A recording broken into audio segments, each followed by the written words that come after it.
네, 오늘은 한국에서는 뭐 보이스피싱이라고 알려져 있고 영국에서는 뭐 스캄이나 프로드라고 알려져 있는 일종의 사기에 대한 말씀을 좀 드리려고 합니다. 저도 뭐 그런 피해 사례를 여러 번 뭐 언론을 통해서 또 뭐 지인들을 통해서 들었습니다만은 현실적으로 굉장히 많이 현재 벌어지고 있는 것 같습니다. 제가 말씀드리는 내용은 은행의 프로드 팀하고 경찰 등에서 얻은 조언을 바탕으로 해서 제가 말씀을 드리겠습니다. 먼저 은행이라든지 뭐 경찰이라든지 또는 공신력기관으로부터 난데없이 전화가 와서 개인정보를 묻는 그러한 경우는 영국에서는 사실상 없다, 이렇게 보시면 됩니다. 그래서 그러한 전화는 안 받는 것도 하나의 방법이고, 잘 모르는 번호로 전화가 왔을 때 그 전화에 대해서 대응하지 않는 것도 한 방법이라고 말씀을 드리겠습니다.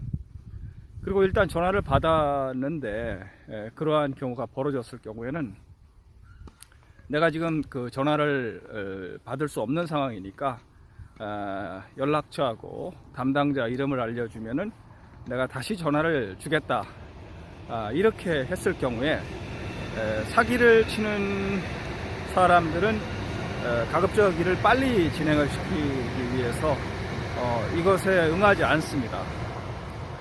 그렇다고 하면은 거의 사기로 보시면 확실하다, 이렇게 말씀을 드릴 수가 있고, 전화를 끊고 난 다음에 걸려온 전화번호나 알려준 전화번호를 인터넷에 쳐서 확인을 해보면 그것이 실제 그 기관에서 전화가 왔는지를 또 쉽게 확인할 수가 있습니다.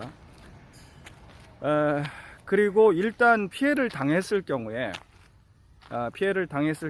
바로 은행에 연락을 해서 이것이 프로드고 스캄이라는 것을 알리고 그 부분에 대해서 전액 환불을 받을 수 있는 그러한 조치를 취하는 것이 피해를 막을 수 있는 가장 최선의 방법이다. 그 다음에 뭐 경찰에 전화를 한다든지 범죄 신고를 하면 되는데, 제 경험으로 봐서는 경찰에 신고를 했을 경우에는 피해에 대한 구제가 그렇게 만족스럽지가 않습니다. 지금 형국의 실정으로는 최근 통계를 보면은 리포트된 범죄의 약 6%만이 처리가 됐다고 할 정도로 범죄 처리율이 굉장히 낮습니다. 심각한 범죄가 아닌 한. 그래서 가장 중요한 거는 예방이 먼저이고, 일단 피해를 당했을 경우에는 바로 은행에 연락을 해서 그 부분을 정지시키고 환불을 받는 것이 최선의 방책이다. 또 하나는 페이를 할 때 계좌이체라든지 이러한 방법으로 페이하는 것은 거부를 해야 됩니다. 그러니까 무슨 얘기냐면 카드로 결제를 했을 경우에는 구제를 받을 수 있는 법적 제도적 장치가 마련이 되어 있습니다만은 계좌이체를 했을 경우에는 그러한 방법이 없다. 그래서 결론적으로 요약적으로 말씀드리면은 모르는 번호로 왔을 때는 안 받는 것이 상책이다. 그리고 일단 받았을 경우에는 바로 응대를 하지 말고 전화를 끊고 그 걸려온 전화번호를 알려준 번호를 인터넷을 통해서 상대방이 그 기관에서 전화한 것이 맞는지를 확인을 하고, 일단 피해를 받았을 경우에는 은행에 바로 연락을 해서 구제를 받아라. 그리고 페이를 할 때는 항상 카드를 이용해서 페이를 해라. 계좌이체는 안 된다.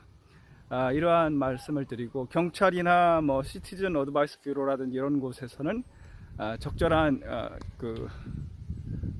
구제 조치를 받기가 쉽지가 않기 때문에 가장 중요한 것은 예방이고, 그 예방에 관한 그러한 몇 가지 상식적이지만 내가 직접 당했을 때는 바로 응대할 수 없는 그러한 방법을 말씀을 드렸습니다.